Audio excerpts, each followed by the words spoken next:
top student leaders. On behalf of the leadership team, thank you for joining us today. We're excited to be able to bring an outstanding, diverse slate of speakers to Stanford this year to inspire all of us as future leaders. And now, it's my pleasure to welcome Dean Levin to introduce our guest today. Welcome to View from the Top. Today, I'm delighted to introduce Tony Xu, MBA class of 2013, the co-founder and the CEO of DoorDash. It's a special pleasure to have Tony, given the history and close connection that he and DoorDash have with the GSB. I know we've all developed an even deeper appreciation of Tony and his company over the last 12 months. And I will say that in the Levin family, I think his reputation peaked just after my son Ben's 13th birthday in December. So Ben received a bunch of gift cards from Amazon and Nike, and he came to me after his birthday and he said, "I want to cash these in." And I said, "Why? You love Amazon and Nike." And he said, "Yes, but I want to swap them for a DoorDash gift card." So we're all looking forward to hearing from Tony in today's conversation with our own Joy Wong, MBA class of 2021. Thank you, Tony, for joining us. It is really wonderful to have you at the virtual GSB. It's always really exciting to have an alum join us, especially for a product that all of us are so familiar with. That's good to hear. Yeah, my guess is a lot of audience dialing in are watching this interview with food they got from DoorDash right now. Send me feedback at any point in time. I'm just Tony@DoorDash.com. Be careful what you wish for, Tony.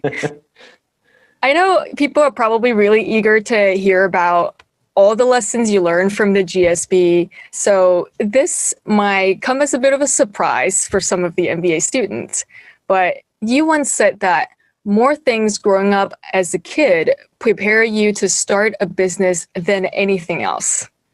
Could you tell us more about that? Sure.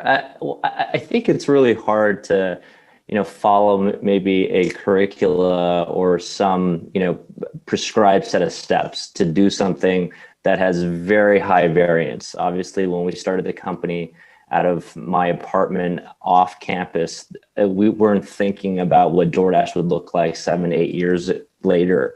And I think that's really what starting a company really is. And so when I think there's lots of variance and you're learning pretty much on the fly, a new job every week in the beginning, later on, maybe every month, every 6 months, you really have to, find other maybe first principles that have accumulated in other parts of your life to really get you over the hump at times. And so, for me, growing up as a kid, I came to this country with my parents when I was very young. I was 5 years old. We emigrated here from China.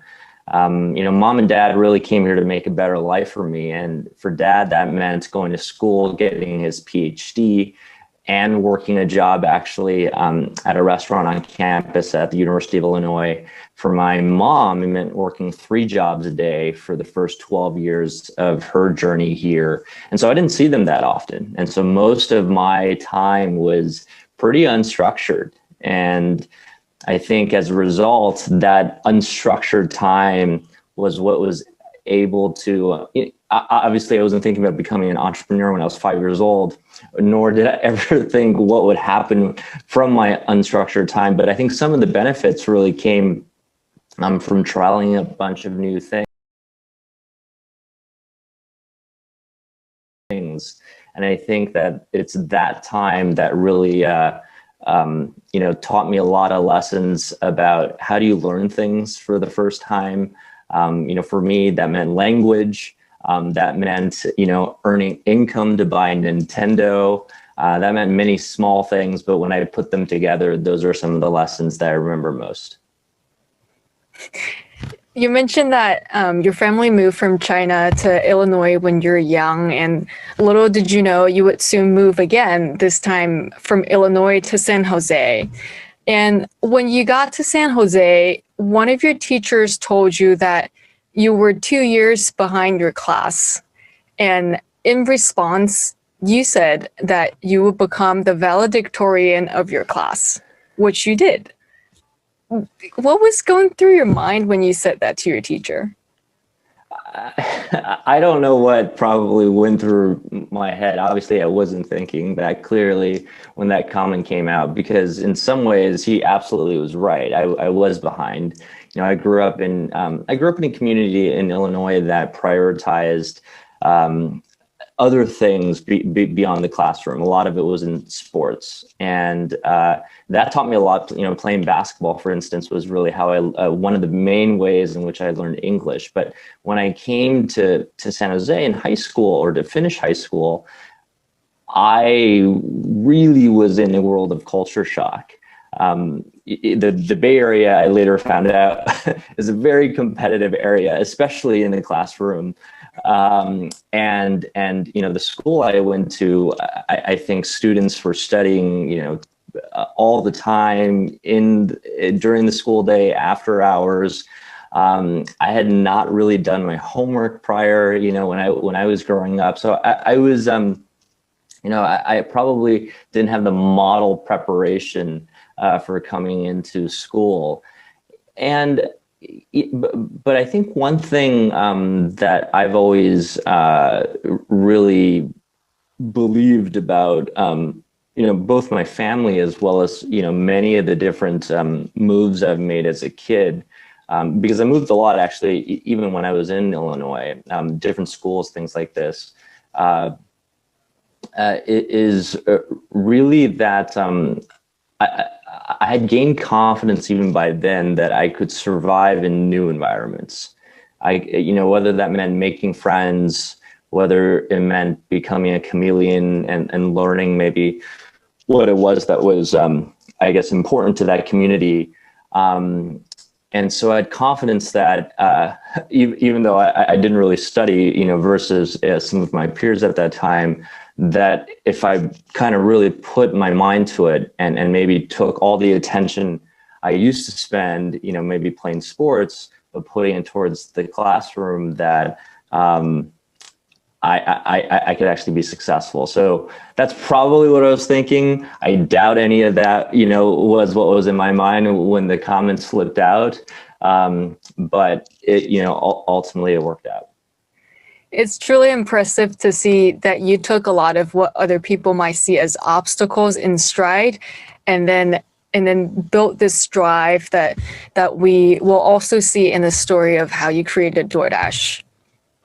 And Tony, you were mentioning that your mom and your dad had a lot of influence on you as a child, and your mom really is an entrepreneur, and she opened her small businesses subsequently that you had worked in. So it seems like they really instilled this entrepreneurial spirit in you with their own examples. I'm curious, how did that shape the type of business that you then wanted to create? Yeah, I really don't think this is a story you can tell, back then looking forward. It's only a story maybe you can connect the dots looking backward. For me, my parents' journey really is the classic immigrant story, many folks I think can appreciate coming into this country without much. My parents came here with maybe $200 in the bank. And it was, we're going to make it or not situation. There wasn't really much of an in-between road. But I think when you have nothing to lose, you also have a lot of upside as a result. And I think that that was probably one of the earliest lessons I took, where I think on one hand, for me, it was just hanging out with my mom. That was really what I was doing when I was working inside of her restaurant or washing dishes alongside her and things like that. But on the other hand, I learned that, this was the way that you can earn your way into better things. For me, it's why, it's why I worked at a really young age. It was to save up enough money to buy a Nintendo, to buy the games that came with a Nintendo. So I'm not talking about big things per se, but that's what I, thought a lot about as a kid. It's why I decided to mow lawns, when I was 9 years old, and effectively knock on doors so that I can, create different shapes, because if you cut grass at different heights, that's how you can create different shapes. And in places like Illinois, where there's a lot of land, there's a lot of grass you can cut, which means that you can earn your way to more video games. And so, I think that these are small things when I look backwards. And I think what it taught me was that if you put your mind to whichever new thing it is, and you maybe either because of reality or because of putting yourself in that frame of mind, think that you have nothing to lose, there's a lot of upside. Yeah. And we were just talking about how this young, enterprising side of you, and I thought that's a great segue into how you later then also learn about other aspects of entrepreneurship at the GSB. And I know many of us in this audience are taking Startup Garage right now, which is famously the class where you started DoorDash. Back then was still PaloAltoDelivery.com. And true to this lean startup MVP methodology, you and your co-founders were really scrappy at the beginning. One example that I really love was how you guys tracked drivers with the Find My Friends function on the iPhone instead of building out a very sophisticated backend technology for it. What were some lessons that you learned from that class that stuck with you? Yeah, well, I think the first lesson that we learned is, what's ultimately the almost overly simplified problem that you're trying to solve, and if you can ask yourself that question very crisply, I think that's a very clarifying way to really test ideas very, very quickly. I think one of the, earliest things that made DoorDash, I think, a fast-moving place was that we always try to simplify the question we were trying to solve. We knew, for example, that if we wanted to ultimately build last mile delivery, that's way too big of an endeavor for, just four of us inside of a classroom or inside of my apartment, right? And so instead, we asked ourselves, three questions. We asked ourselves, is this a service that students or customers would actually want, and would they actually pay for it? And I believe at the time we said, would they pay $6 for it? Is this a service that restaurants would actually pay for? And I think at the time, we're trying to remember, this is, in 2012, maybe, the Startup Garage class that we took. So almost 8 years ago, I think it was like 15% or something like that with restaurants. And with drivers, want this job enough to earn, to see it as an opportunity to work. And that was it. Those were the three questions that we were trying to answer. I think the first lesson, again, is to really simplify what you're trying to do, because I think oftentimes when you try to solve a really hard problem as the first, quote unquote, go to market to test your ideas, you might not even know what it is that you're actually trying to solve. And then the second thing is just that you learn by doing. I think none of us really had a background in logistics or delivery. We learned by doing deliveries. We learned by, working alongside restaurateurs. We learned by doing customer service. And when I think of, that's kind of what we were doing when we were in Startup Garage. I don't necessarily know if we like link those two ideas when we're doing it, but the learning by doing and the simplifying the question that you're trying to solve, I think were pretty important principles. Yeah, I think it's really interesting because they're almost a contrast where you're trying to really simplify, but also at the same time, you want to embrace the complexity of all the operations that is entailed in the business. And I like to expand on the second point a bit too, because like you mentioned, the four of you drove as drivers for FedEx and Domino's to learn about how delivery works, and you drove all the delivery for DoorDash in the first year to year and a half. You have now synthesized this into a core principle for DoorDash that you call getting to the lowest level of detail. Could you help us first understand what this principle means? Yeah. So I mentioned that we weren't really students or we weren't really experts in logistics per se. So we had to be students of it. And the only way we thought we could be students was by actually doing the work. And so when we started doing deliveries, we started noticing that, some restaurants are really, really fast and efficient, and other restaurants take a little bit longer. Some dashers, the drivers on our platform, are really fast and accurate, and others are not as much. Some customers really seem to care about a certain type of salad, for example, versus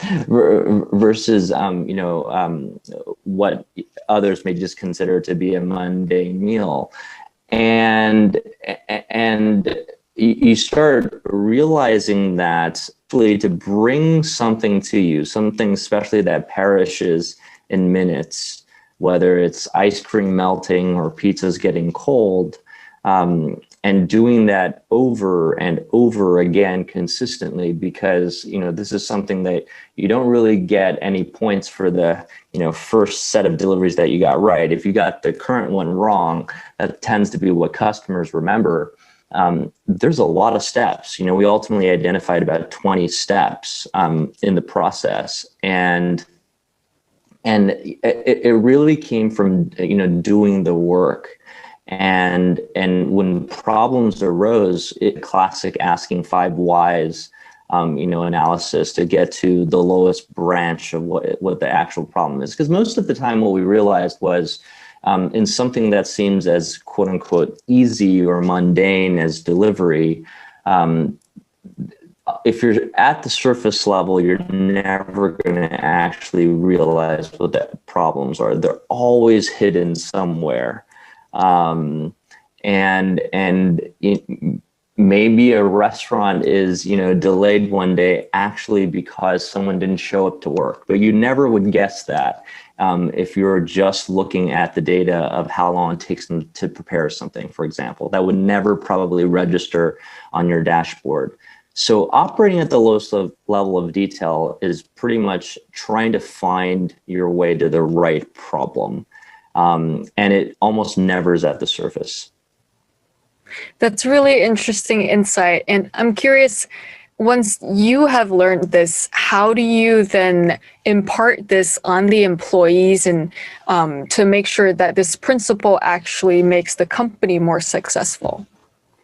Yeah, I don't think it's necessarily one mechanism or two mechanisms, but it's something certainly over the years that I would say lots of great people at the company have developed and kind of put together different things that we do. One of the things that we found effective is really writing things down. DoorDash has a pretty strong writing culture. We tend to start meetings by reading documents that people have written. And really these documents you could think of them almost as hypothesis trees almost, where we're guessing what the problem is, and we're trying to get to the lowest level branch and to really understand. And we're really looking for the disconfirming evidence to try to see whether or not we're just confirming our own bias, or actually, we're on the right path to seeing what the right problems are.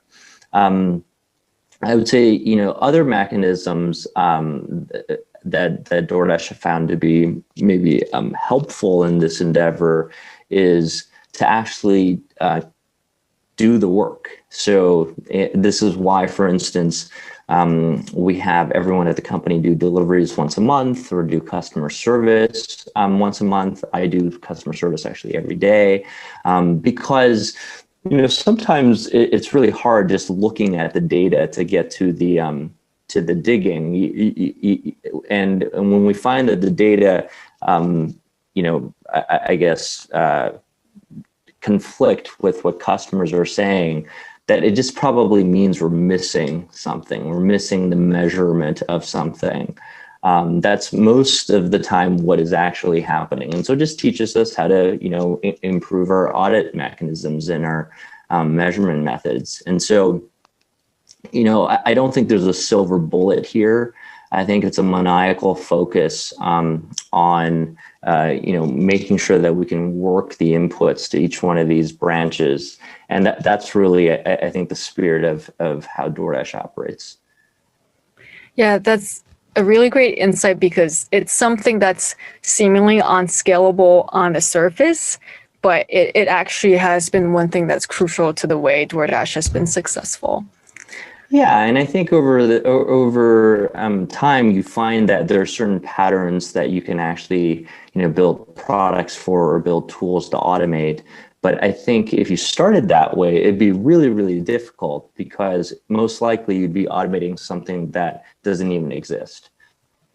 Yeah, I think we are really obsessed with data today, and it's really good to keep that in check and know that it's really worth it to deliver an order once in a while. I know, Tony, many of us have been following DoorDash for a while and seen the wildly successful IPO that you recently had. Congratulations on that, by the way.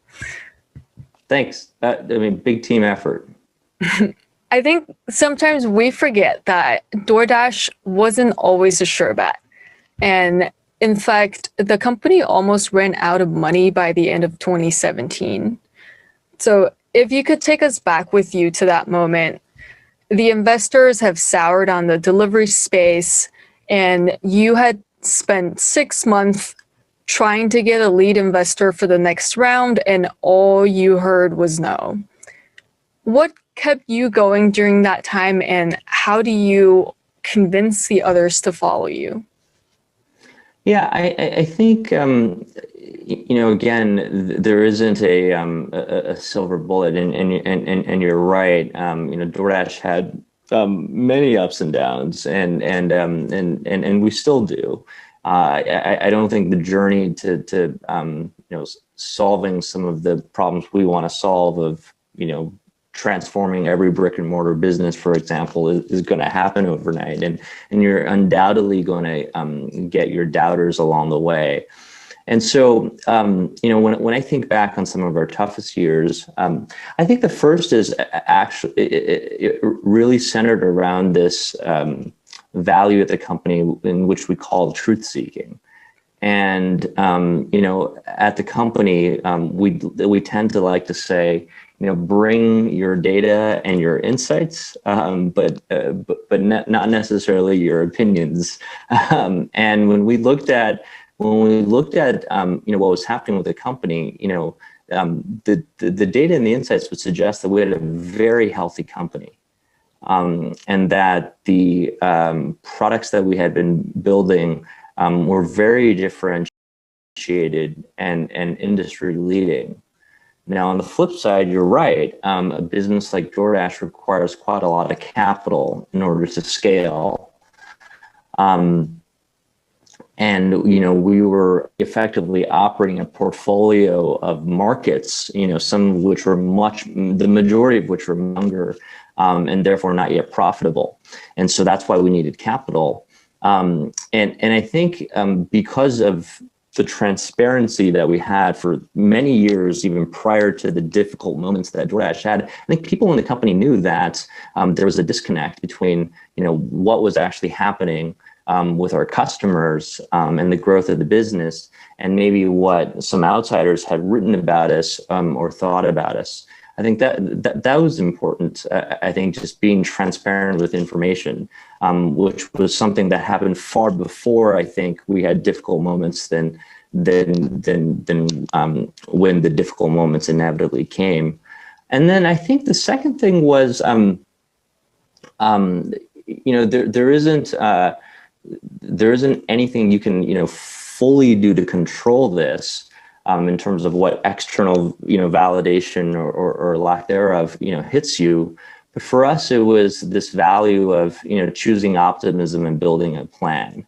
We were prepared for pretty much any scenario, regardless of what amount of capital was going to come into the company. I think by demonstrating that, not just to a small group of people at the company, but really to pretty much everyone at the time, I think people had confidence that regardless of which way things were going to go, in terms of what was going to happen externally, that we would find a way out of it. And so I think that's the best you can do sometimes.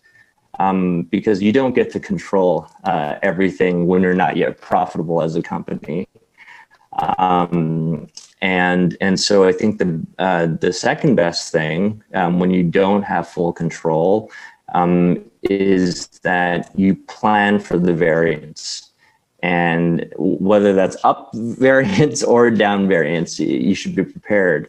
Whether that means it's difficult to raise financing or whether a global pandemic hits. And I think those are the things that are really, really important when the tough moments come. I love your choice of wording, which is you can choose optimism. And I think that sometimes we tend to forget that because of the outside validation that we inevitably crave, that we forget that it is actually something we can consciously have and then just focus on doing what is right to move forward.